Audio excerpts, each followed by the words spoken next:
हम लोग श्रीमद् भगवद गीता के 14वें अध्याय के दूसरे श्लोक को पढ़ रहे हैं। लिंक पहले हमने श्लोक में क्या पढ़ा था देखिए।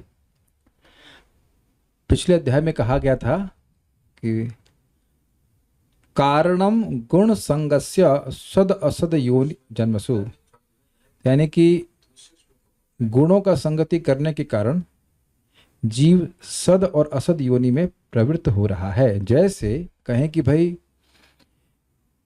एनाफिलीज मॉस्किटो के द्वारा व्यक्ति मलेरिया को प्राप्त हो रहा है, तो उसके बाद अगला प्रश्न क्या बनेगा बताइए।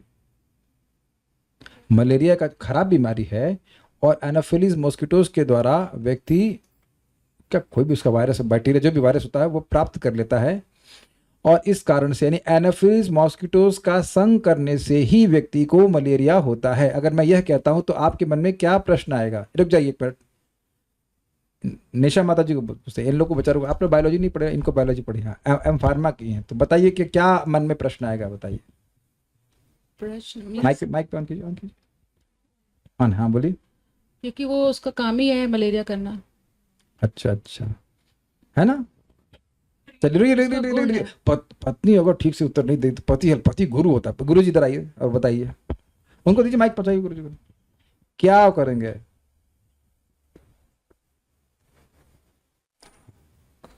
उसके बारे में जानेंगे पहले, मॉस्किटो के बारे में जानेंगे एनाटॉमी क्या बीमारी इसकी। कैसे कर रहा है, हाँ और उसके बाद उसका इलाज दे। बस। एम फार्मा में कितने नंबर आए थे? नंबर न बताओ, कितने परसेंटेज आए थे?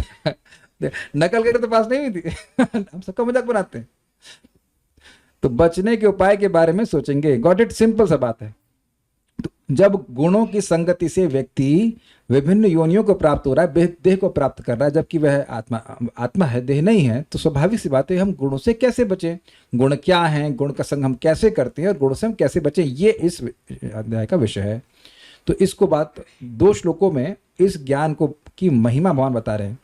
मेरे साथ में बोल लीजिए। श्री भगवान उवाच परम भूयः प्रवक्ष्यामि ज्ञानानां ज्ञानमुत्तमम् यज्ञात्वा मुनयः सर्वे पराम सिद्धिमितो गताः।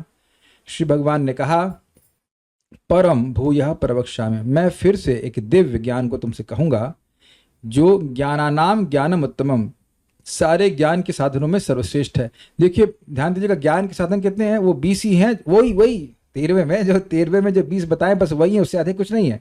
तो उसमें सर्वश्रेष्ठ साधन क्या है वो बताएंगे।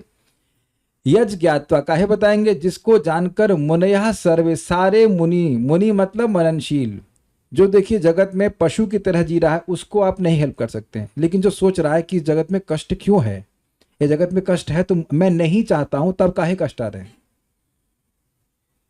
तो इस प्रकार की बातें जो करते हैं, या जगत कहाँ से आया, मैं जगत से मुक्त कैसे हो सकता हूँ, ये सब मननशीलता कहलाती है।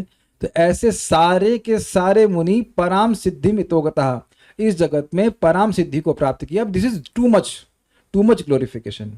मान लीजिए कोई किसी कंपटीशन में को पार करना चाहता है, कोई जो इस कोचिंग को पढ़ लेता है, इस कोचिंग में पढ़ता है, वो सारे के सारे स्टूडेंट क्वालिफाई करते हैं। तो आप बताइए क्या ऐसी जगह अपने बच्चों को ट्यूशन आप नहीं पढ़ाना चाहेंगे? जो कहे कि भाई यहाँ जो इसमें आता है वो बस 1% आदमी ही पास होता है, तो शायद नहीं। लेकिन ध्यान दीजिएगा कि मन में एक आ जाएगा भावना कि भाई भगवान तो कहते हैं हजारों हजारों में से कोई एक व्यक्ति सिद्धि को प्राप्त करता है, और यहाँ कहते हैं कि सभी मुनि प्राप्त करते हैं। तो फंडा ये है कि भक्ति में आते सारे कम लोग हैं। हजारों करोड़ों लोगों में से कोई एक व्यक्ति भक्ति स्वीकार करता है, लेकिन जो भी व्यक्ति भक्ति स्वीकार करता है वो सारे सिद्ध होते हैं, ये कह रहे हैं। जो भक्ति तक पहुंच गए वह नहीं गिरते, जो जब करना शुरू कर गए वह वापस नहीं आ सकते हैं जगत में, यू कैन नॉट कम। वो आगे प्रगति करते चले जाएंगे, भले एक जन्म में न जा पाए दूसरे जन्म में जाएंगे, लेकिन जाना निश्चित है। निधि माता जी, do you feel happy about this, hearing about this? Yes, वो आप लोग का नाम सेम है, निधि है। निशा माता जी, व्हाट इज योर ओपिनियन? अच्छा लगता है सुनकर? और ये अच्छा है भी। जैसी कोचिंग में जाए, कोचिंग में जाने के बाद व्यक्ति कोच्ड हो करके भगवान के पास ही जाए, कोई भी ना बचे। यानी जितने भी लोग इस कोचिंग में आ रहे हैं भगवत गीता क्लासेस, उसमें एक भी व्यक्ति नहीं बचेगा, मतलब इस जगत में नहीं बचेगा, ढूंढा जाएगा, लॉस्ट एंड फाउंड में रहेंगे, लेकिन आप कभी फाउंड नहीं किए जाएंगे इस जगत में। Will go back to Krishna. यह है पराम सिद्धि का अर्थ। अब इसी महिमा को भगवान आगे बोल रहे हैं। देखिए भगवान जिस ज्ञान की महिमा को बोल रहे हैं वो ज्ञान कितना उत्तम होगा। और आप ये भी देखिए ज्ञान कितना आसान है।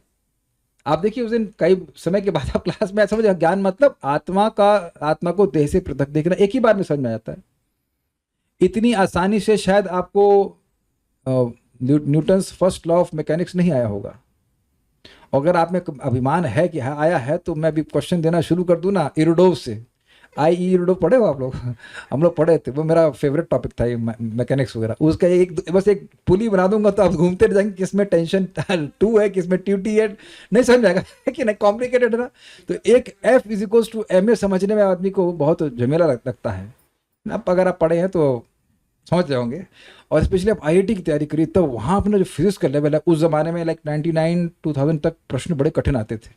तो हम लोग को इरोडोव क्या सॉल्व करवाते थे हमारे टीचर।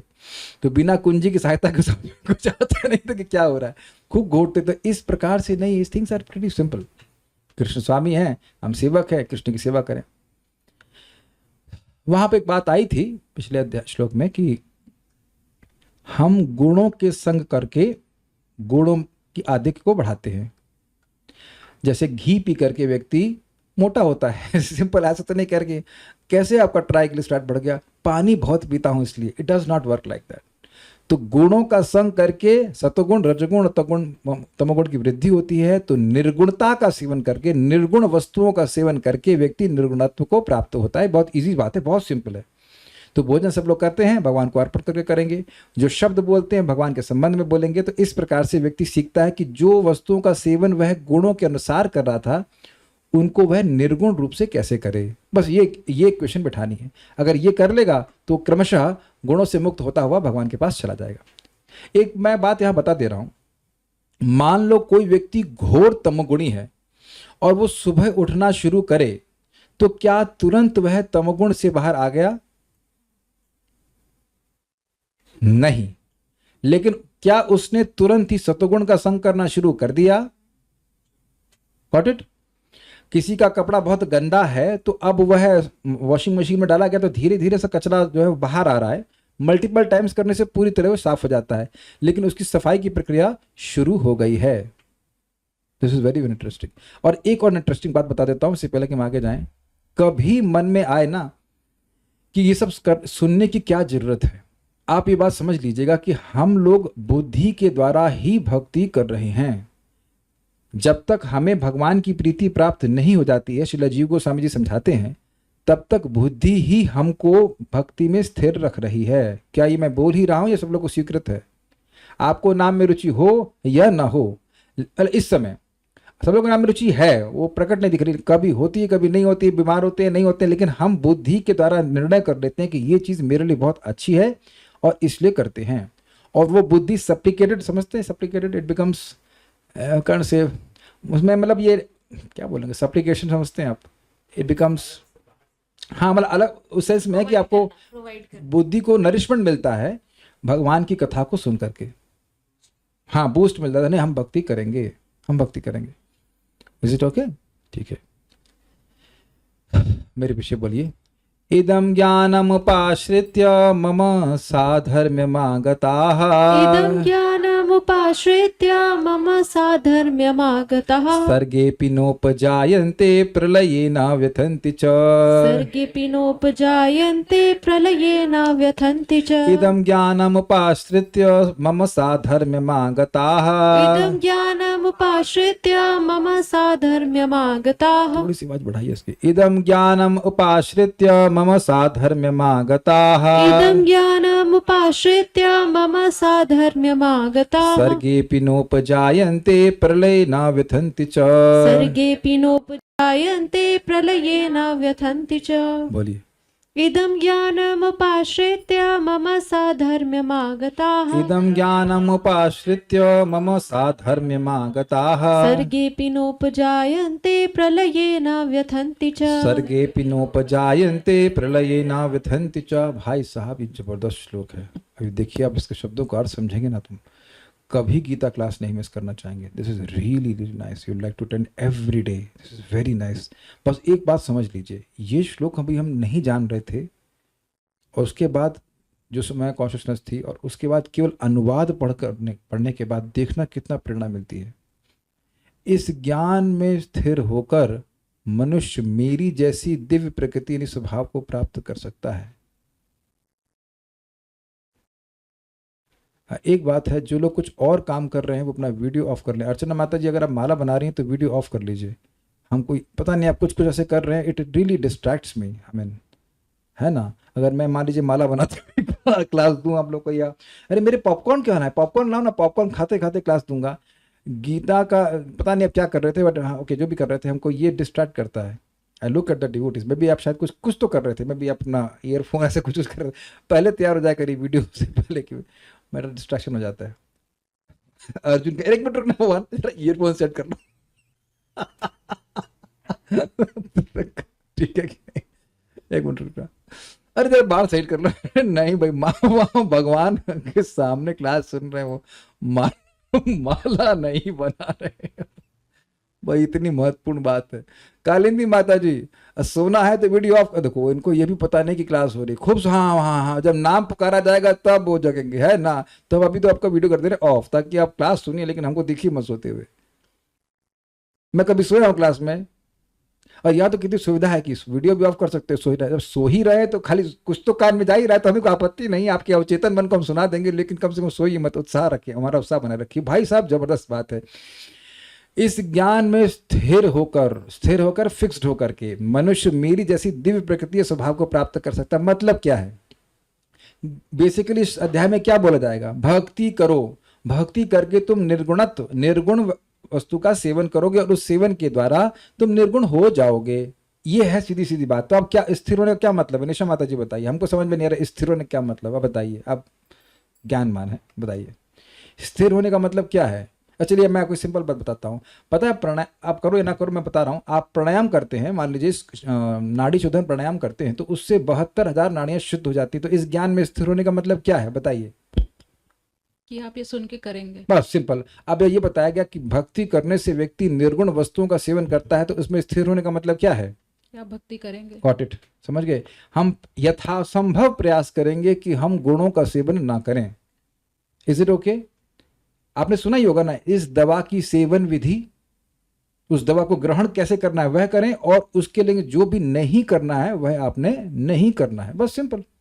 और फिर हम ठीक होते चले जाते हैं। ये होता है स्थिर होने का मतलब। अच्छा, स्थिर हुए कैसे? सुन करके, समझिए आप। अभी आप लोग को लग रहा है, निधि माता जी, लग रहा है कुछ निर्गुण वस्तु का सेवन कर रहे हैं? आपको लग रहा है, अरे कथा लग रही है, लेकिन अच्छा लग रहा है, थोड़ा अलग लग रहा है, लेकिन you can not really immediately से कि निर्गुण वस्तु है। समझ पा रहे हैं मेरी बात? तो हम जब सुनते हैं तो कुछ लगता है कि हाँ कुछ निर्गुण वस्तु होती है, और वो भगवत गीता निर्गुण वस्तु है।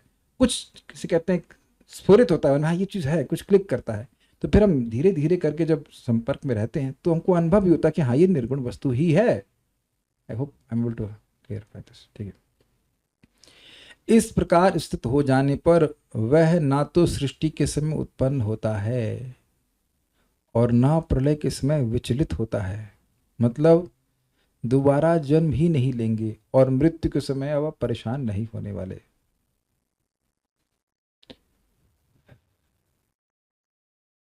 व्यक्ति परेशान कब होता है? मान लीजिए किसी के घर में रह रहा हो, और अब तुमको कल रोड पे रहना है, तब परेशान होगा ना।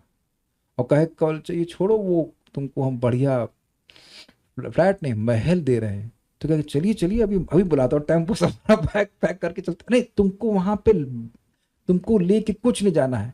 यहाँ मोटरसाइकिल है टूटी वाली, वहाँ तुमको एम्बेसडर तो हल्की हो गई, आई एम सॉरी मर्सिडीज मिलेगी। अच्छा अभी छोड़ता हूँ मैं, यहाँ तुमको मोटरसाइकिल छोड़नी पड़ेगी, लेकिन वहाँ तुमको मर्सिडीज मिलेगी। तो कितने लोग बताइए ऐसे हैं जो कहेंगे नहीं चाहिए?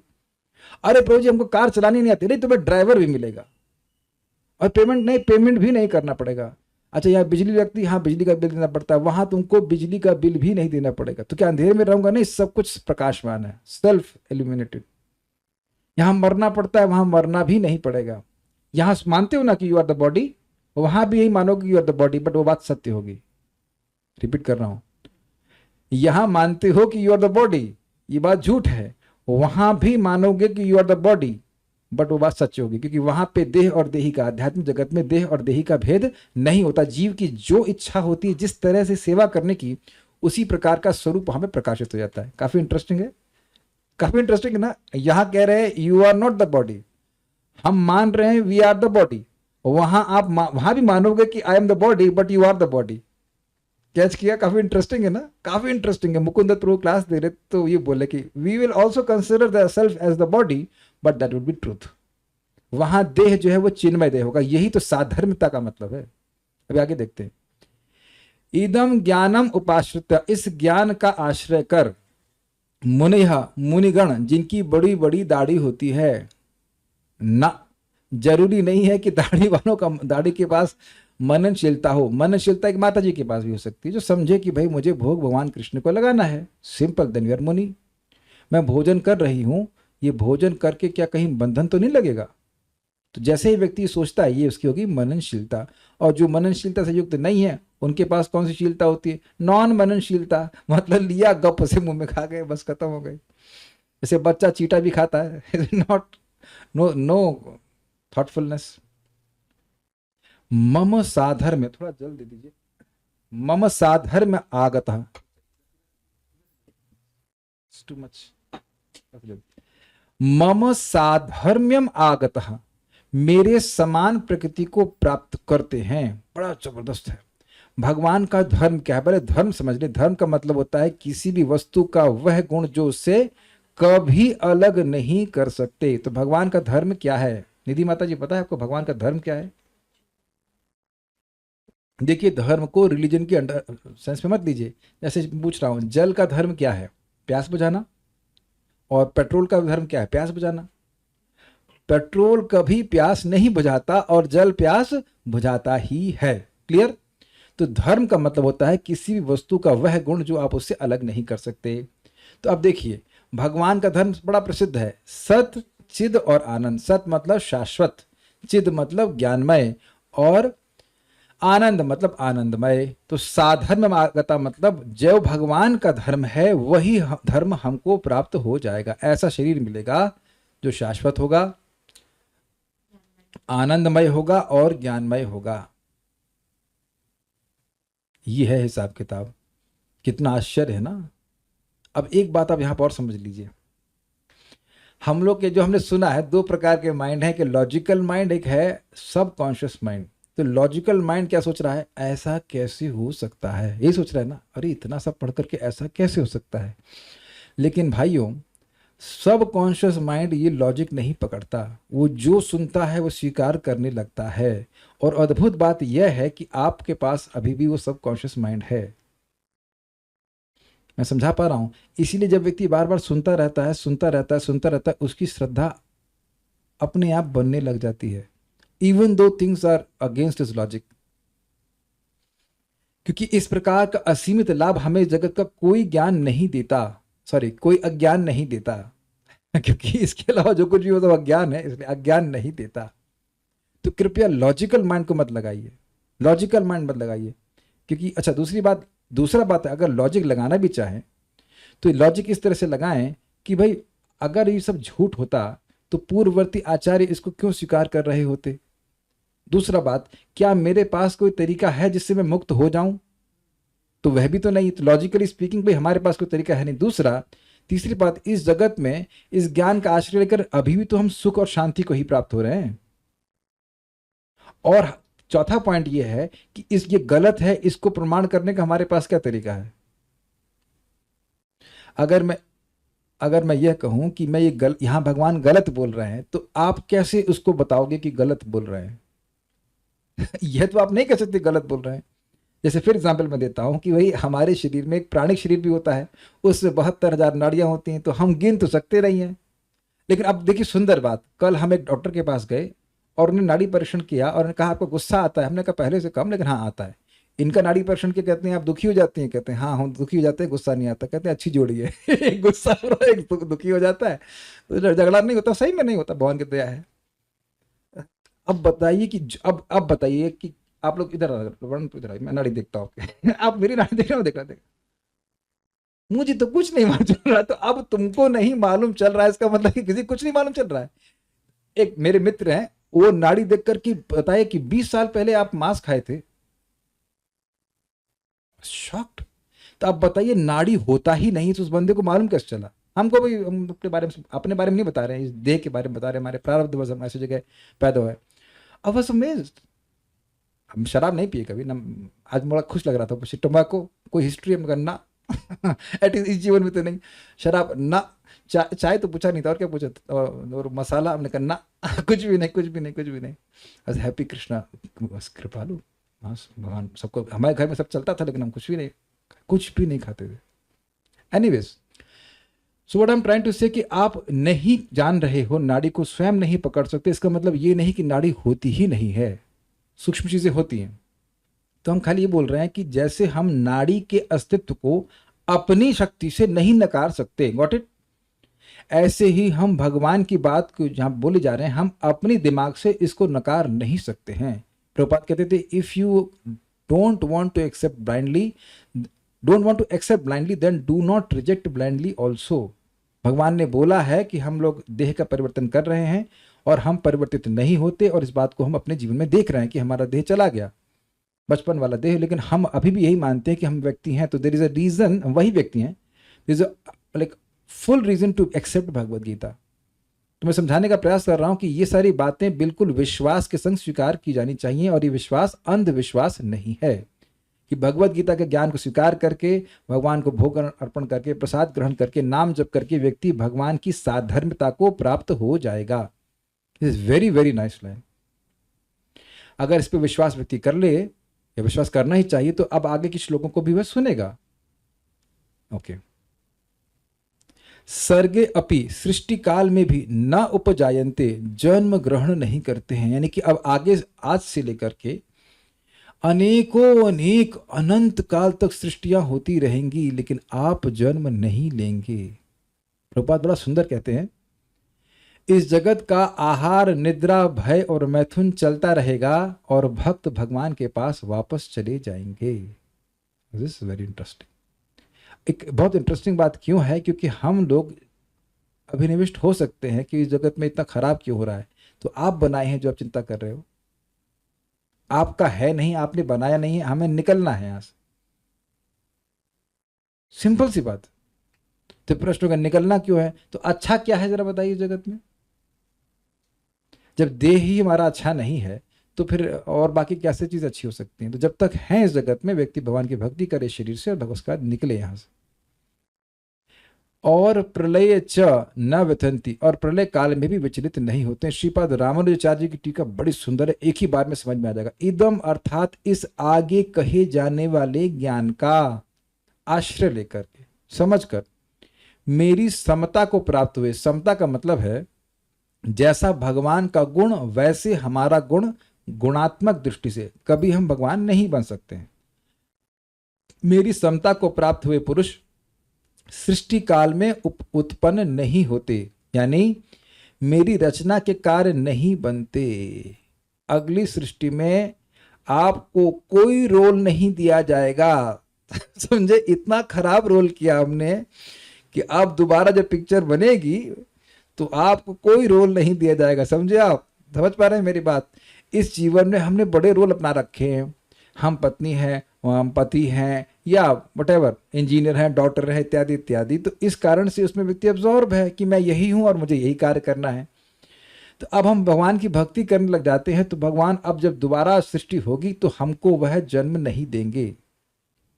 कहेंगे तुम जो हम हमारे संग वास्तविक जीवन बिताओ, अब तुम इस सृष्टि लीला में कोई, इस सृष्टि लीला के ड्रामे में तुम्हें कोई रोल नहीं मिलेगा। I think you are able to understand what I am trying to say. नहीं, दोबारा जन्म नहीं लेंगे ये कहते हैं। और प्रलय काल में व्यथित भी नहीं होते, यानी संहार क्रिया के भी कार्य नहीं बनते, अर्थात उनका नाश भी नहीं होता। तो प्रश्न क्या है इसका? प्रश्नों का इसका क्या मतलब है? जब प्रलय होता है तो क्या होता है? हमारे स्थूल शरीर नष्ट हो जाते हैं, सूक्ष्म शरीर नष्ट नहीं होता है, और व्यक्ति महाविष्णु में लीन हो जाता है। तो ऐसा हमारे साथ नहीं होने वाला।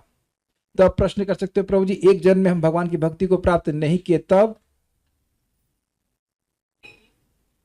तो वो कहते हैं कि देखिए, आप समझने का प्रयास कीजिए, हमारा जन्म होता भी है तो वह केवल इसलिए होगा ताकि भक्ति हमारी वर्धित हो जाए, इसलिए नहीं होगा कि हमारा कोई कर्म बंधन लगेगा।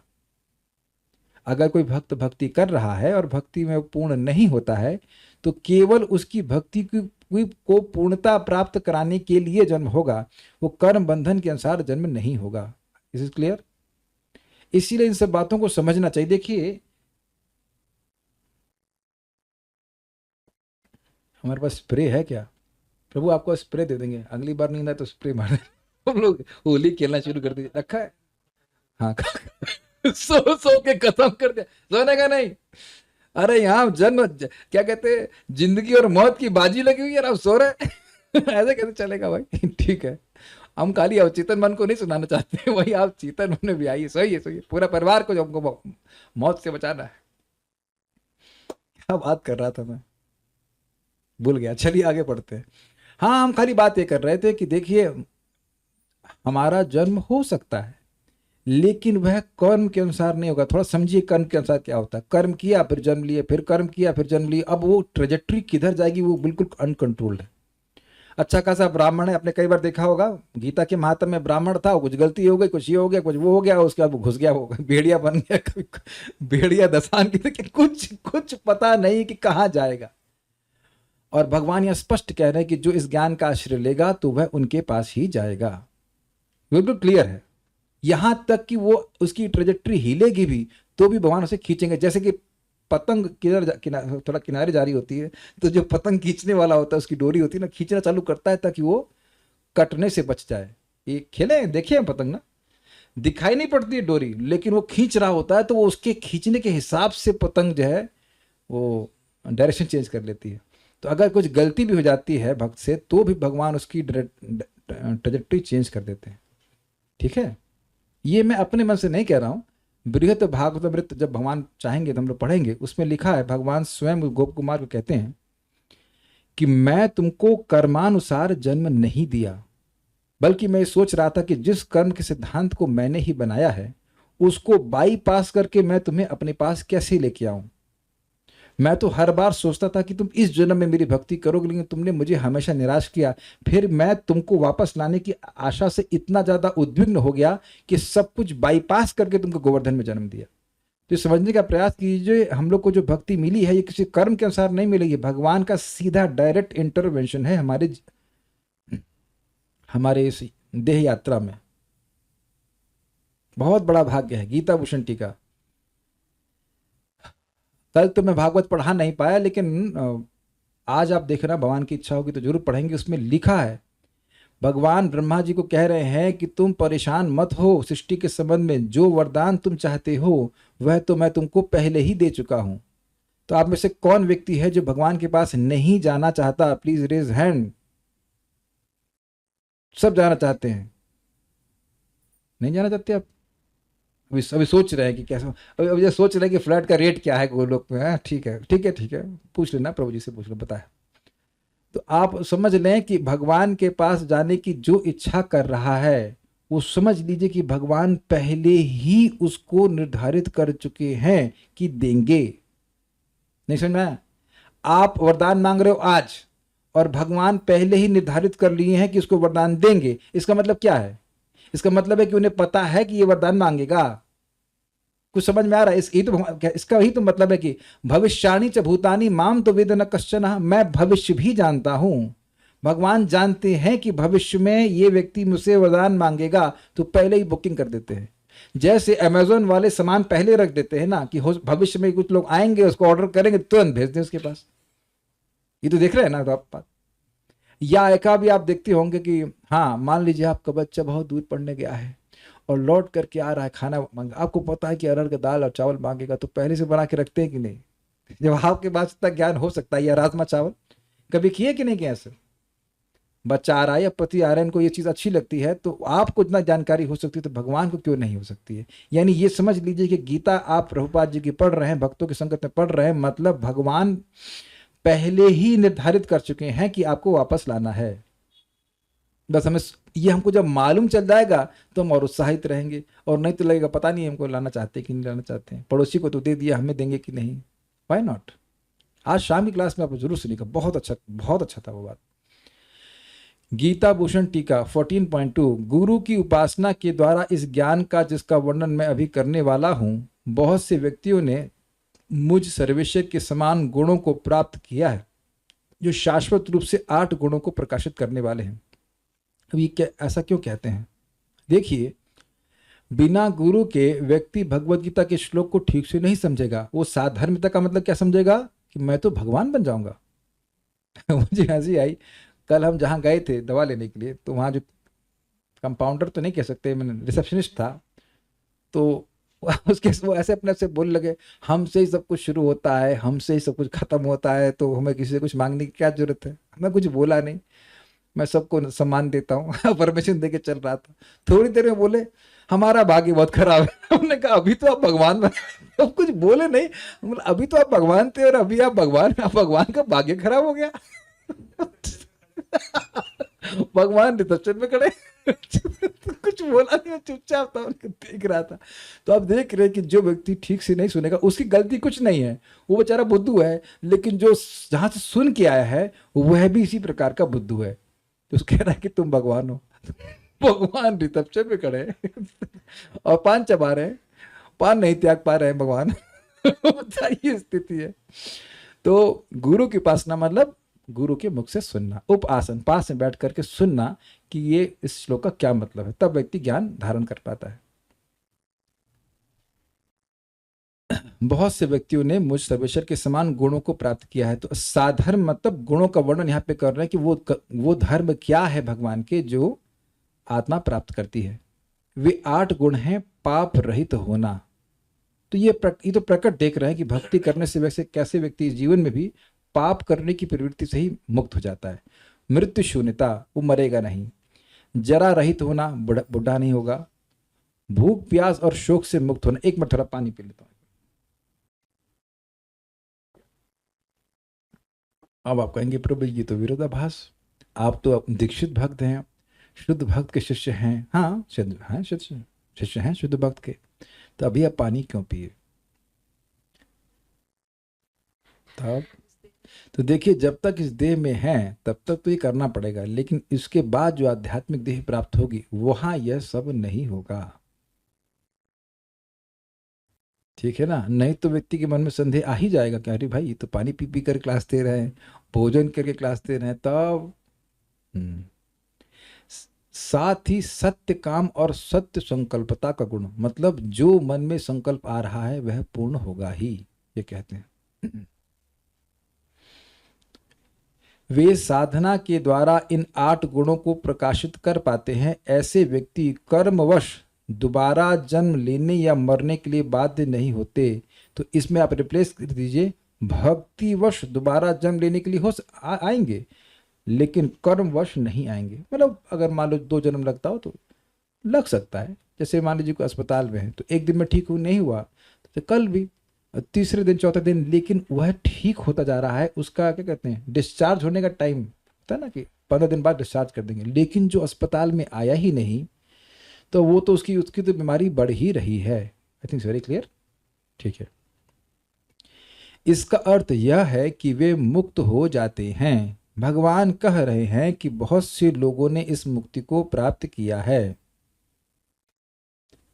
इसलिए यह श्लोक इस सत्य की पुष्टि करता है कि मुक्ति के बाद बहुत सारे जीव होते हैं। This is brilliant, brilliant. कुछ लोग कहते हैं कि मुक्ति के बाद हम सब एक हो जाएंगे। ये बात गलत है। अगर एक हो जाएंगे तो फिर यहाँ पे बहुवचन का प्रयोग नहीं होता कि वह हो मेरे धर्म को प्राप्त होते हैं, ऐसे नहीं बोलते, होता है बोल देते। होते हैं मतलब बहुत सारे लोग भगवान के इस गुण को प्राप्त करते हैं जिसका वर्णन यहाँ पे हुआ है। मतलब आपका अस्तित्व, मेरा अस्तित्व, हम सबका अस्तित्व रहेगा। तो आप कहेंगे ये तो बड़ी आसान बात है। आसान बात है नहीं है। एक जगह हम कार्यक्रम करने जाते थे, उन भक्तों को दीक्षा वक्षा भी हो गई।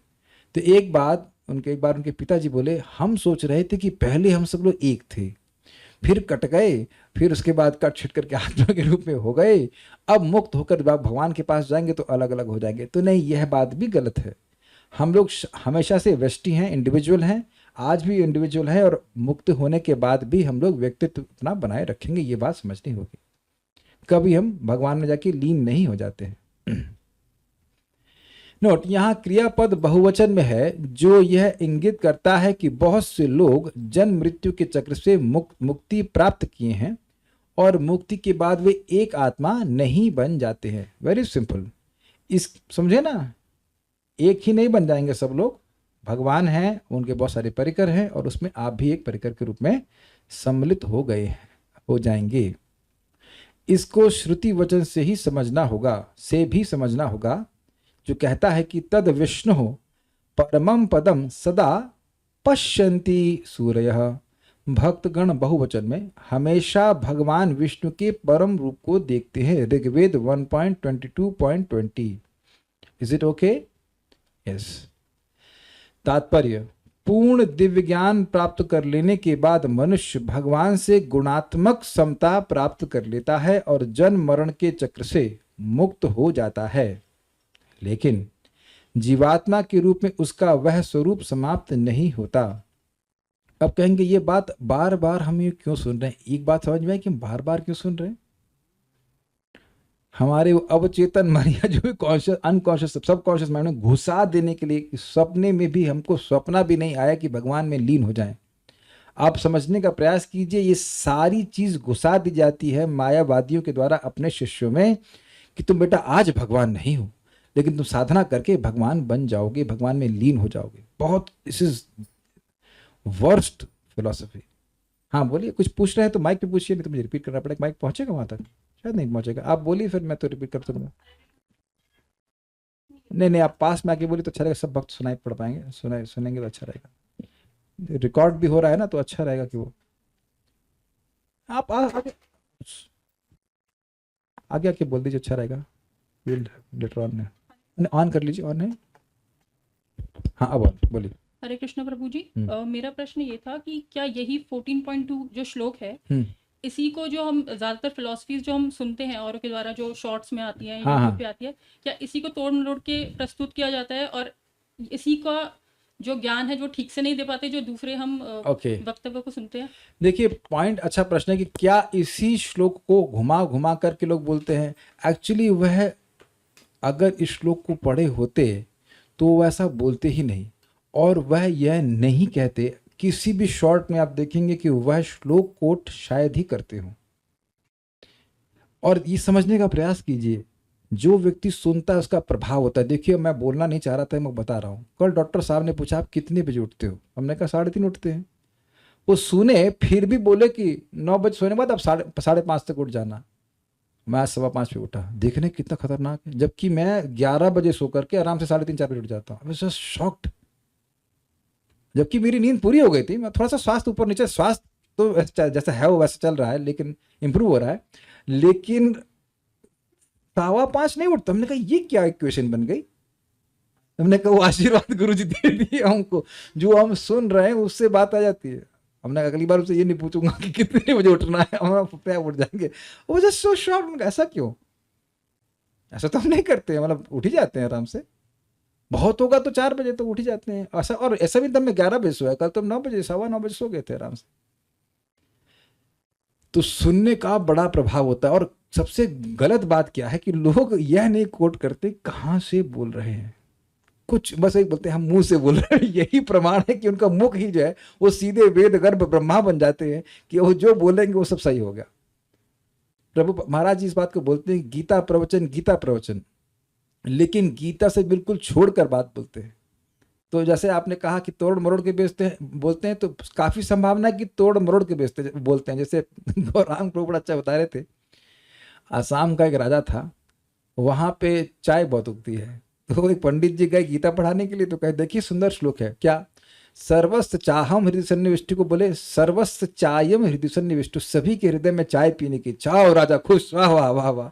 तब वही सुनना चाहता है भाई, वो बोल देते हैं। तो देखिए इसके पीछे विज्ञान क्या है। विज्ञान ये है या धारणा ये है कि हम लोग जगत में दुख भोग रहे हैं, किस लिए? मेनली दुख प्राप्त करते हैं बैड रिलेशनशिप से। संबंध खराब होते हैं इसलिए हम दुख प्राप्त करते हैं, या अन्यथा भी दुख मिलता है। तो अब व्यक्ति सोचता है भाई ऐसे स्थान में चले जाए भाई, हम कुछ ना करना पड़े। जबकि वो ये सोच रहे हैं, वो समझ नहीं पा रहे हैं कि हम लोग कुछ करके ही सुख मिलता है। कुछ ना करना ये आत्मा की प्रवृत्ति नहीं है, लेकिन ऐसी धारणा कराई जाती है कि उस जगह चले जाओगे ना, वहां कुछ नहीं है, सब शांति है, ये है वो है, समाप्त हो जाओगे। तो वो इसी प्रकार की बातें सोचता रहता है, जबकि ये एक भुलावा छलावा मात्र, ऐसा नहीं हो सकता है। और प्राय लोग गीता को सामने रख करके वो अपनी बात बोलना चाहते हैं, ये बात है। गीता में केवल कर्मयुग लिखा है, गीता में अहिंसा का प्रवचन किया है। तो उनसे पूछो कि अब अर्जुन बाद में क्या दुर्योधन को फूल दे रहे थे, ये लीजिए, what is that, Valentine gift. बाढ़ चलाए ना। अब लफड़ा ये है, एक जगह में श्लोक पढ़ा था, मुझे याद नहीं आ रहा श्लोक, लेकिन मैं पढ़ा था या सुना था कि कलयुग की महिमा ऐसी कि कोई ब्राह्मण, कोई तेजस्वी व्यक्ति होगा, वो कुछ भी बोलना शुरू कर देगा, लोग कुछ भी स्वीकार करना शुरू कर देंगे। Does he really care about that person? तो उत्तर है नहीं ना। उन्हें मोस्ट ऑफ द पीपल, लोगों को फॉलोअर्स चाहिए होते हैं, लाइक करिए, सब्सक्राइब कीजिए। तो क्यों सब्सक्राइब करें? क्या तुम वाकई मेरे मोक्ष में हो इंटरेस्टेड? तो उत्तर होगा नहीं। और जब उनको खुद ही नहीं पता है कि मोक्ष क्या होता है तो क्या जानेंगे? तो इसलिए ऐसा होता है, और इसलिए व्यक्ति को प्रमाणिक स्रोतों से सुनना चाहिए, शॉर्ट से नहीं सुनना चाहिए। शॉर्ट से मतलब फालतू लोग। हाँ, ये ध्यान दीजिएगा कि आप कुछ बात सुनेंगे कहीं से, उसका विपरीत बोलने वाले बहुत सारे लोग हैं हर चीज में, और वो परंपरा में होंगे नहीं, तो व्यक्ति कंफ्यूज हो जाता है। ये चीज है।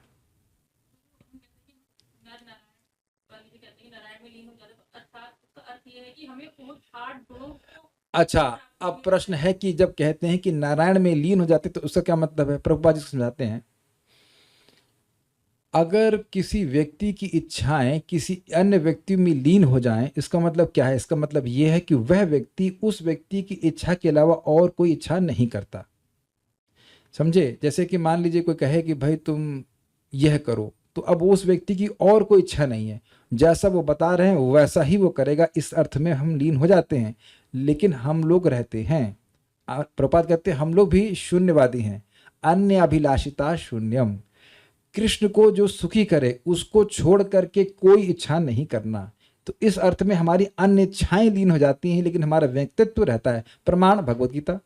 अर्जुन कहते ना, मेरा मोह नष्ट हो गया, श्लोक देखिएगा, नष्टो मोह स्मृति लब्ध्वा तत्प्रसादात् मयाच्युत। आगे क्या श्लोक? हम पहली लाइन याद रहती, दूसरी वाली क्यों याद नहीं रहती भाई? नष्टो मोह, मेरा मोह नष्ट हो गया है, नष्टो मोह स्मृति लब्ध्वा, मुझे स्मृति प्राप्त हो गई है। एक मिनट, नष्टो मोह स्मृति लब्ध्वा तत्प्रसादात् मयाच्युत, आपके प्रसाद से हे अच्युत, स्थितोस्मि गत संदेह, मैं अपनी स्थिति में स्थित हो गया हूं, मेरा संदेह चला गया है कि मुझे क्या करना चाहिए। फिर करिष्ये वचनम तवा, मैं आपकी इच्छा के अनुसार कार्य करूंगा। यह है लीन होने का अर्थ। जो उनकी अलग इच्छा थी कि हम भगे यहाँ से, युद्ध ना करें, वो सब गायब। जो कृष्ण कहेंगे वो करेंगे। अर्थात अगर कृष्ण कहते युद्ध करो तो युद्ध करेंगे, और अगर कृष्ण कहते रोक दो तो रोक देंगे। और ये रोबोट होना नहीं है, इट्स नॉट रोबोट। हम स्वेच्छा से अपनी इच्छा को कृष्ण को समर्पित कर रहे हैं, ये बात है। और देखिए, आप कहेंगे इससे हम सुखी होंगे क्या? हाँ जी, सुखी ही होंगे। जैसे मछली पानी में रह के ही सुखी होती है, जैसे ही मछली पानी से बाहर निकलने की इच्छा करती है वहीं दुख शुरू हो जाता है। तो हम कृष्ण को सुखी करने का प्रयास करते हैं तो हम सुखी हो जाते हैं। तो ये है नारायण में लीन होने का अर्थ, नारायण में अपनी इच्छाओं को लीन करना, ठीक है ना। लेकिन अपनी इंडिविजुअलिटी बनी रहती है। जैसे गोलोक जाएं, जब आप गोलोक जाएंगी तो आप देखेंगे कि आप मान लो कृष्ण के लिए कुछ खीर बनाना चाहते हो, और दूसरा व्यक्ति कृष्ण के लिए रोटी बनाना चाहता है, तो दोनों ही कृष्ण को संतुष्ट करना चाहते हैं। तो इस अर्थ में दोनों की इच्छाएं एक है। क्यों एक है? क्योंकि कृष्ण को संतुष्ट करना चाहते हैं, लेकिन उसमें भी विविधता है। जैसे कि आप देखो कि भाई कहूंगा कि माला है, तो फूल माला है, लेकिन उसमें अनेक अनेक फूल हैं, वह सब एक ही धागे से गुथे हुए हैं। वो धागा क्या है? कृष्ण पे अर्पित है। सिंपल सी बात है। तो variety in unity in variety है, यूनिटी इन डाइवर्सिटी वाला फंडा है। लेकिन हैं सब लोग कृष्ण के अनुकूल भजन करने वाले, ठीक है। वैदिक ग्रंथों से ज्ञात होता है कि जो मुक्तात्माएं वैकुंठ जगत पे पहुंच चुकी हैं, वे निरंतर परमेश्वर के चरण कमलों के दर्शन करती हुई उनकी दिव्य प्रेम भक्ति में लगी रहती हैं। अतएव मुक्ति के बाद भी भक्तों का अपना निजी स्वरूप नहीं समाप्त होता। सामान्यतया इस संसार में हम जो भी ज्ञान प्राप्त करते हैं वह प्रकृति के 3 गुणों द्वारा दूषित रहता है। जो ज्ञान इन गुणों से दूषित नहीं होता वह दिव्य ज्ञान कहलाता है, जो कि भगवद गीता का ज्ञान है। जब कोई व्यक्ति इस दिव्य ज्ञान को प्राप्त होता है तो वह परम पुरुष के समकक्ष पद पर पहुंच जाता है। अब इसको आप वहां से पकड़िए। दीक्षा काले शिष्य करे आत्मसमर्पण, सेई काले कृष्ण करे तार आत्मसम। दीक्षा के समय शिष्य आत्मसमर्पण करता है। तो देखिए, दीक्षा की फॉर्मेलिटी महत्वपूर्ण नहीं है, वो जो उसका एसेंस है वो क्या है? आत्मसमर्पण। मैं अपनी इंद्रियों से कृष्ण की ही सेवा करूंगा, बस ये है आत्मसमर्पण। सिंपल, बहुत कॉम्प्लिकेटेड नहीं, कुछ नहीं, सिंपल कि मैं कृष्ण की सेवा ही करूंगी या करूंगा, मैं कृष्ण को अच्छे न लगने वाले कार्य नहीं करूंगा। दिस इज कॉल्ड आत्मसमर्पण, सिंपल।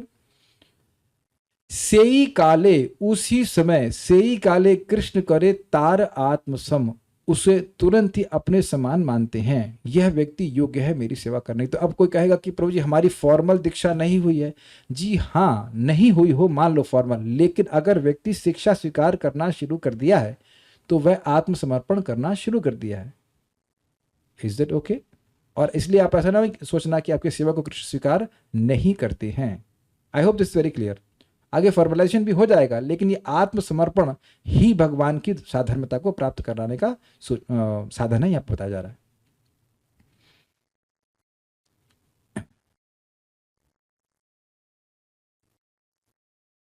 आज हमारे घर में आरओ मैकेनिक आए थे, तो पिछली बार वो पिछले घर में आए थे, उसके बाद अब यहाँ आए तो बोले कि आपने अपना घर बना लिया यहाँ पे। हमने कहा घर मैंने नहीं बना लिया है, भगवान ने अपना बना लिया है कि धाम में देते ही रहते स्थान। बेटा उस कमरे में जाके रह रहना, बोलते ना बेटा उस कमरे में जाके चले जाना। अच्छा ऐसा नहीं, उस कमरे में चले जाके रहना। रहने के लिए तो घर ही दे रहे ना, पिताजी दे रहे ना। अब पिताजी के पास बहुत सारे फ्लैट है तो क्या कर सकते?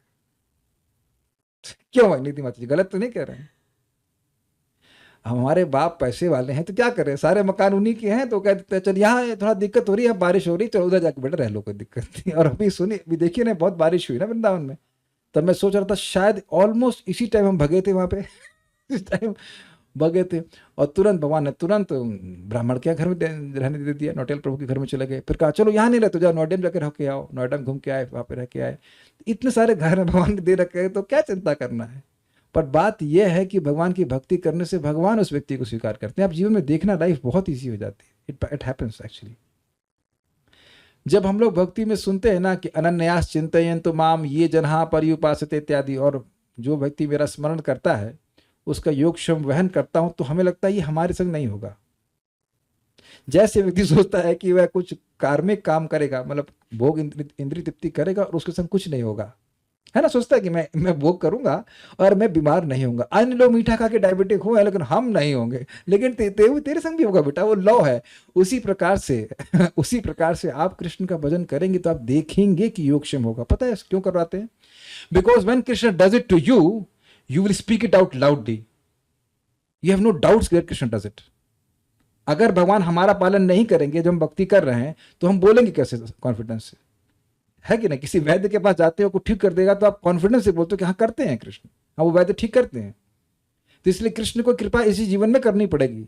और मैं ही नहीं हूं, कितने भक्त हैं जिस प्रकार से भगवान की भक्ति कर रहे हैं, उनका पालन कृष्ण कर रहे हैं।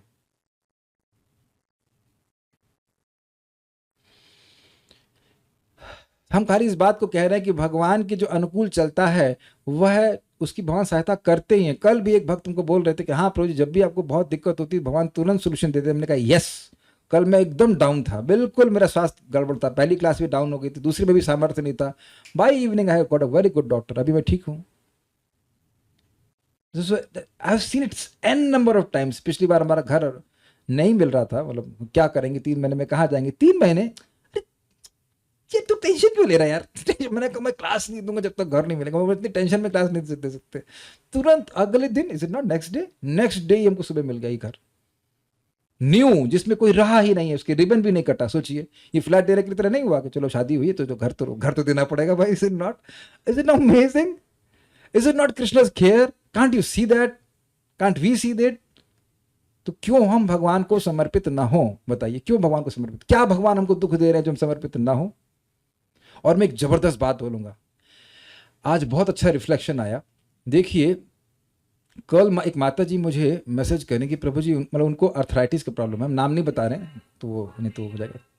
एंड आई वाज सरप्राइज्ड कि आज सुबह वो लाइक 5:30 से बैठकर 9:15 तक जप करें। ये दम है भाई, अर्थराइटिस में इतना जप। तो मैं सोच रहा था कि भगवान कर क्या रहे हैं। भगवान हम लोग को ट्रेनिंग दे रहे हैं कि बेटा यहाँ थोड़ी थोड़ी बीमारी में जब कर लो, तो मैं ट्रेनिंग दे रहा हूँ ताकि मृत्यु के समय कोई दिक्कत ही ना हो। जैसे आजकल कमांडो को ट्रेनिंग दी जाती है, हर समय से कमांडो को ट्रेनिंग दी जाती है, जानबूझ करके उनके लिए ऑब्स्टेकल कोर्स दिए जाते हैं, अगर आप समझते हैं उसका मतलब, ताकि जब वो युद्ध क्षेत्र में कूदें तब उन्हें कोई दिक्कत नहीं हो। इस जगत में भी आप सुनते हैं कि भारतीय सेना ड्रिल करती रहती है, ड्रिलिंग। तो ड्रिल का मतलब क्या होता है, वो अपने को युद्ध के लिए, युद्ध के परिवेश के लिए अभ्यस्त करते हैं। तो आप कहेंगे कि भक्त होने के बाद हमारे जीवन में थोड़ा बहुत कष्ट क्यों आ रहा है, ताकि भगवान आपको, क्या शब्द मैं इस्तेमाल करूं, make you strong, gives you strength, कि मुश्किल परिस्थितियों में भी आप नाम जप कर सकें, भक्ति कर सकें। हर जगह भगवान की कृपा देखने का प्रयास कीजिए। कल हम लोग लौट रहे थे मार्केट से और गलत जगह गाड़ी घुमा दी, वहां भीड़ी भीड़ भीड़ी भीड़े व्यक्ति आके बोला, अरे तू मेला में क्यों घुसा दिया अपनी गाड़ी। मैं कुछ रिएक्शन नहीं दे रहा, कुछ, बहुत लोग गाली दे रहे थे, मतलब जो मेरा बोल रहे थे, कुछ रिएक्शन नहीं दे रहा था। फिर मैं सोचा था कि भक्त कितने विरले हैं ना, कितने लोग वृंदावन आते हैं, लाखों करोड़ों लोग आते हैं, उनमें से कितने लोग होंगे जिन्हें भगवत गीता का भाव भी पता होगा। बड़ा पॉजिटिव, मैंने तो वहां मुझे घुसने की जरूरत नहीं थी, एकदम ऐसे लग रहा था ना पानी में गाड़ी चला रहे एकदम।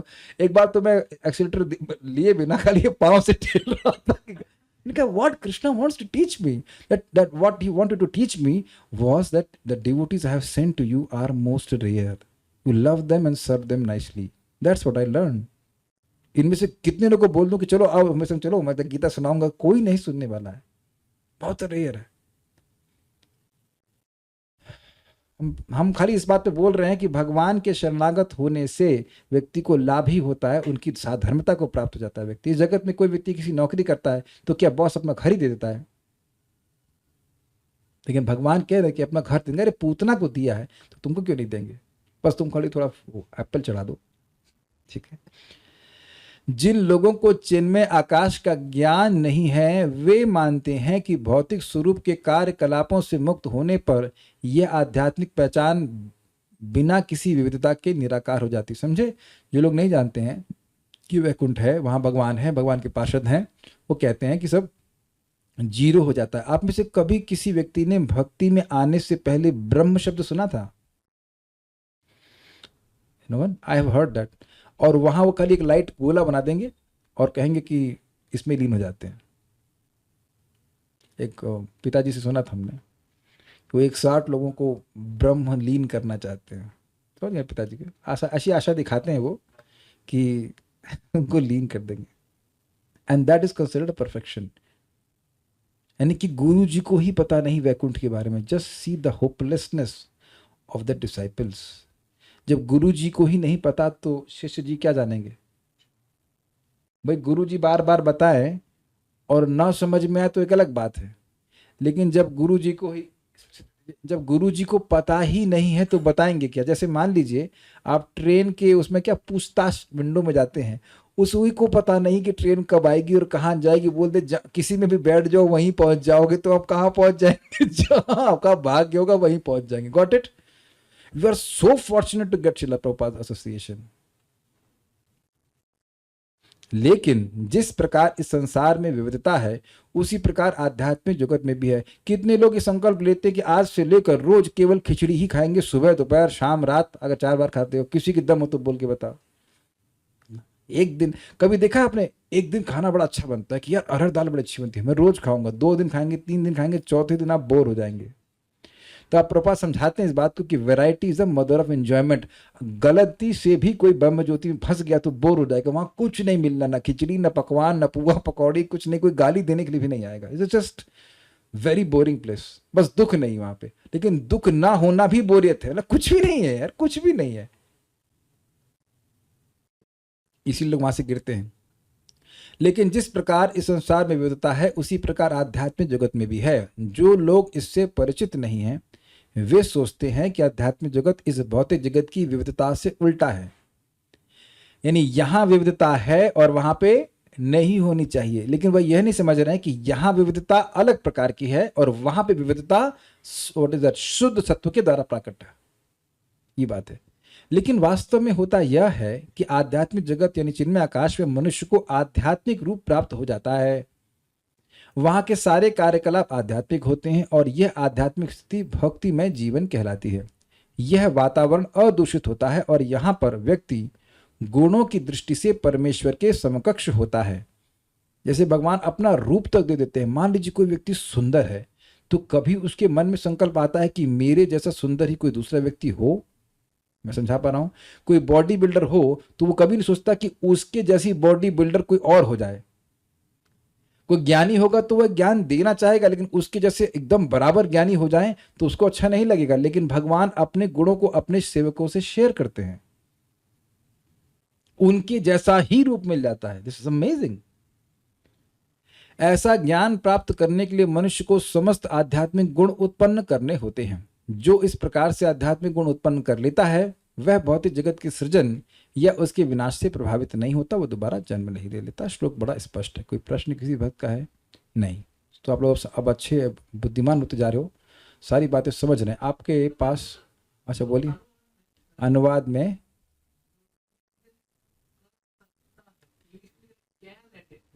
अच्छा कैन अटेंड मतलब वो होगा नहीं।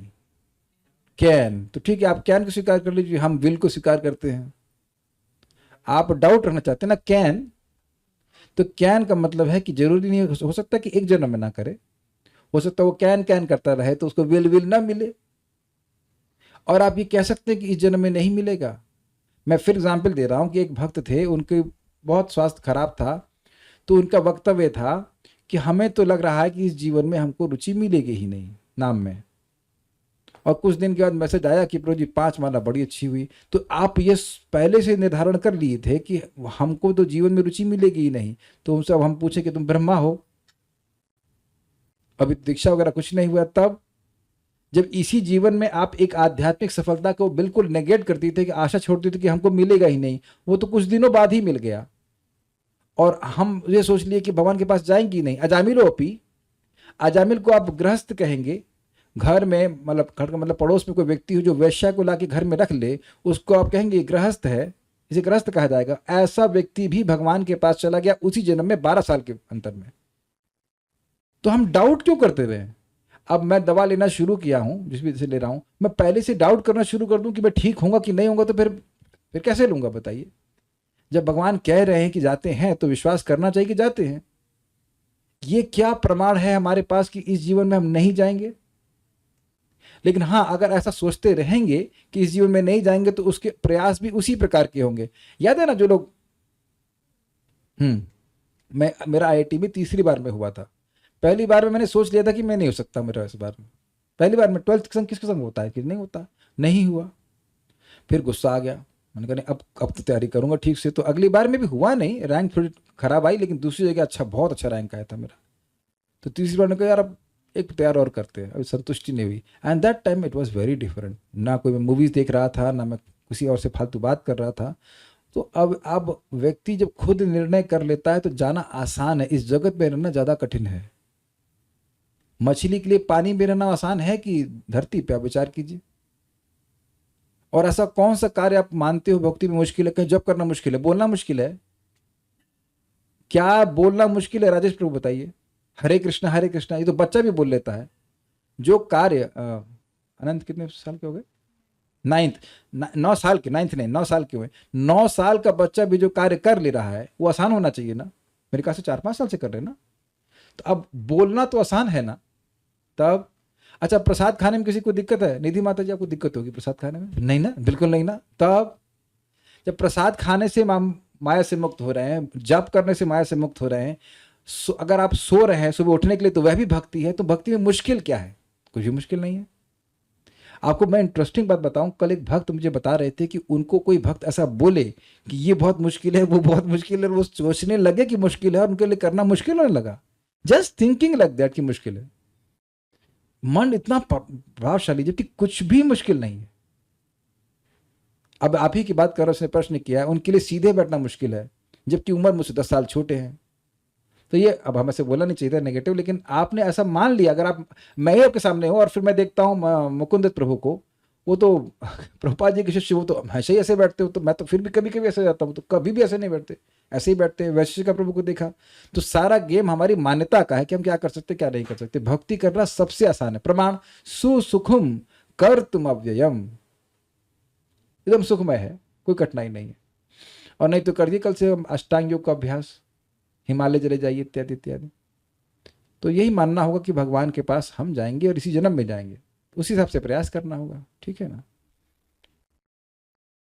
जो लोग ब्रह्म में लीन होने की बात बोलते हैं उनसे बहुत डर लगता है कि हमारी बुद्धि को वो खराब ना कर दें। कभी कभी ऐसा लोग मिल जाते हैं, तो कैसे बचे? तो उनसे मत सुनिए। अगर आपको लगे कि ये ब्रह्म की वार्ता कर रहे हैं तो वहां से हट जाइए। ऐसा तो नहीं मेरे ख्याल से कि कान के पास बोलना शुरू करते हैं, ए ब्रह्म में लीन, ब्रह्म में लीन, ब्रह्म में लीन, या हेडफोन लगा करके। एक इंटरेस्टिंग बात है, लॉ ऑफ अट्रैक्शन का एक सुंदर एप्लीकेशन आपको मैं अप्लाई करूं। My dear phone, you are so nice, you bring me Krishna कथा। नाउ दिस इज इंटरेस्टिंग, क्योंकि इस समय तो कृष्ण कथा फोन के माध्यम से मिल रही है ना। When you are grateful for that, you will be inclined to use your phone for Krishna consciousness. और जब हम ये सोचेंगे कि हमारा फोन माया का उपकरण है, तो दिखाएगा वो कि वो कितना माया का उपकरण है। काफी लॉजिकल है अगर आप कैच कर लीजिए तो। हर वस्तु कृष्ण का ही एनर्जी है, उसको उपयोग करना वहां सीखें तो हम लोग हमेशा कृष्ण भावना में रहेंगे। उम्मीद है कि आप समझ पाए होंगे। श्लोक को आगे बढ़ते देखिए, मैं अभी आपकी फिर बात को एड्रेस करूंगा। आप लॉजिकल माइंड लगाने लगे हैं कि ऐसा कैसे हो सकता है, कैन नॉट, जो भी डर किस चीज का है आपको, नहीं पहुंचेंगे। तो जब यही सोचते रहेंगे तो आप इसी चीज को अट्रैक्ट कर रहे हैं कि आप नहीं पहुंचेंगे। यही तो मैं लॉ ऑफ अट्रैक्शन बार बार समझा रहा हूं आप लोगों को। आप अगर जो मान लो कोई सोचता रहे कि मेरी शादी ना हो जाए, मेरी शादी ना हो जाए, तो उसकी शादी हो जाती है, इसका उदाहरण मैं हूं। समझे? इनका भी यही तो सोच रहे शादी नहीं हो, शादी नहीं हो, शादी हो गई। और तो हम कोई दुखी नहीं है, but I am just saying कि जिस चीज को आप सोचते हो, कभी देखे ना वो आप क्या कहते हैं उसको, एक्सीडेंट ना हो जाए, हो ही जाता है उसमें। नहीं, आप उसी चीज को अट्रैक्ट कर रहे हैं। आप ये सोचिए कि मैं भगवान के पास पहुंच गया हूं, क्या धाम में नहीं पहुंचे हो यार? ये बताओ, धाम में नहीं बैठे हो आप? यहां तो मरे भी तो वैकुंठ के दूत आपकी अर्थी लेकर, हम सबकी अर्थी लेकर चले जाएंगे, क्या दिक्कत है? अगर ये सोचते हैं कल खाना खराब मिलेगा, तो खाना खराब मिलेगा ही। ये अट्रैक्ट, हम उसी तरह से उसी एनर्जी को अट्रैक्ट कर रहे हैं। ये तो बात है। तो आप ये सपना मत देखिए, वास्तविकता देखिए। हम भगवान के पास पहुंच गए हैं, भगवान के पास, भगवान वास्तविकता क्या, भगवान की सेवा कर रहे हैं। यही तो ब्रह्मा जी का विषाद था कि हम कैसे सृष्टि करेंगे। भगवान कह रहे हैं कि वरदान तुमको पहले ही दे चुके हैं। अर्जुन को दिखाए तुम निमित्त मात्र है, तुम निमित्त मात्र हो, तुम बदन मतलब युद्ध करो, युद्ध तो मैं पहले जीत चुका हूं। और अगर नहीं आ रहा तो गाना सुना देता हूं, शायद तेरी ना सॉरी निश्चित तेरी मुक्ति का ख्याल दिल में आया है, इसीलिए कृष्ण ने तुझे इस्कॉन में बुलाया है। समझ में आ गया? नहीं तो नहीं। अच्छा, आपका कि गाने सुना रहे, भागवत सुनाओगे।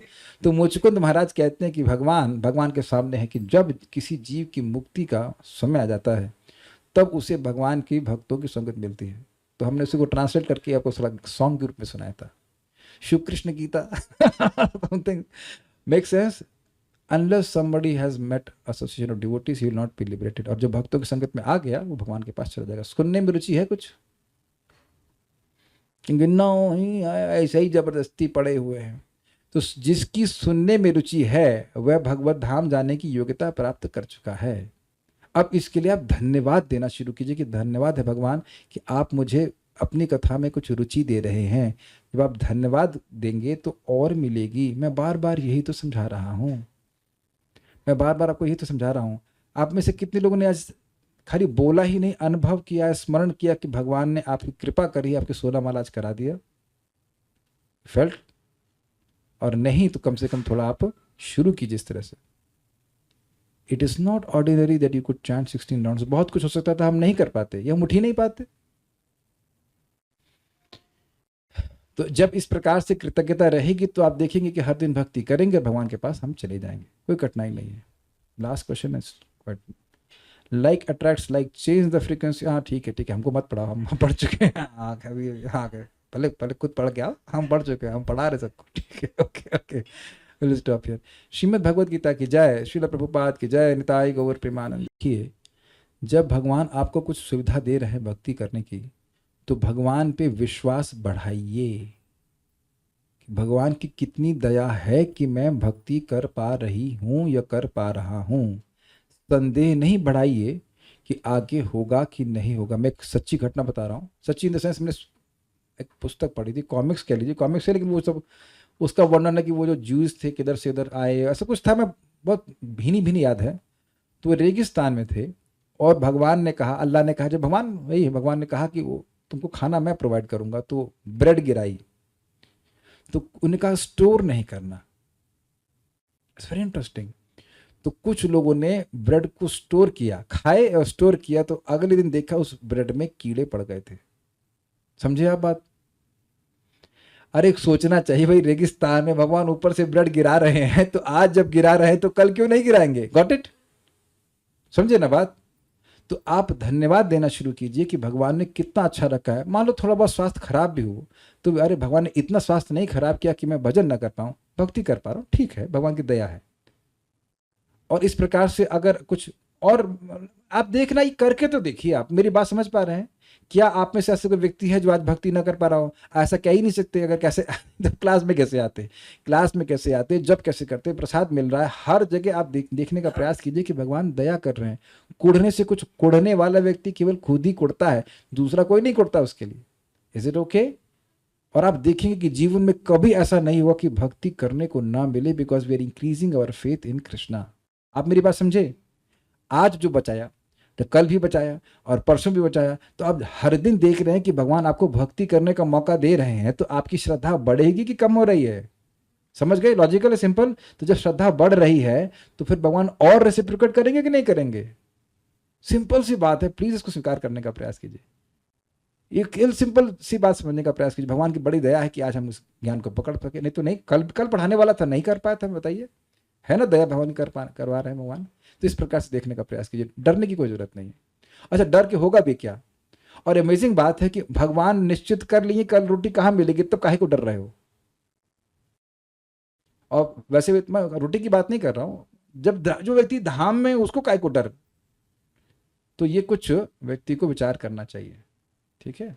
सो will stop now, will meet Krishna willing the evening for Shrimad Bhagavatam. Hare Krishna.